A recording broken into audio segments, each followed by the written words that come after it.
Voltage কাকে বলে? Voltage হলো এক ধরনের বৈদ্যুতিক চাপ।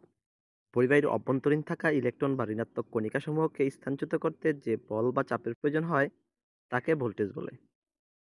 ভোল্টেজের প্রতীক হলো ভি এবং এর একক হলো ভোল্ট। ভোল্টেজ পরিমাপ করা হয় ভোল্টমিটার দিয়ে। ভোল্টমিটারের দুটি প্রোবকে বৈদ্যুতিক সোর্সের সাথে প্যারালালে সংযুক্ত করে ভোল্টেজ পরিমাপ করা হয়। ঠিক উপরের দেওয়া চিত্রের মতো করে সংযোগ করে ভোল্টেজ পরিমাপ করা যাবে।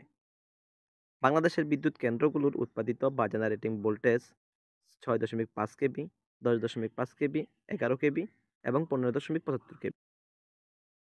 বাংলাদেশের বিদ্যুৎ পরিবহন ও বিতরণ ব্যবস্থায় ব্যবহৃত স্ট্যান্ডার্ড ভোল্টেজ হচ্ছে প্রাইমারি পরিবহন ভোল্টেজের ক্ষেত্রে 132 কেভি, 230 কেভি ও সেকেন্ডারি পরিবহন ভোল্টেজের ক্ষেত্রে 66 কেভি এবং 33 কেভি।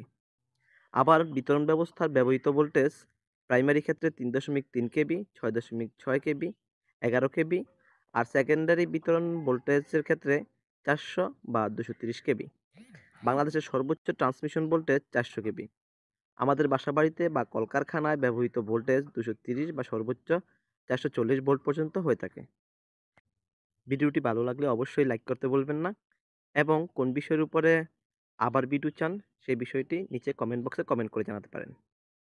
আমরা অবশ্যই সেই বিষয়ের উপরে ভিডিও করার চেষ্টা করব।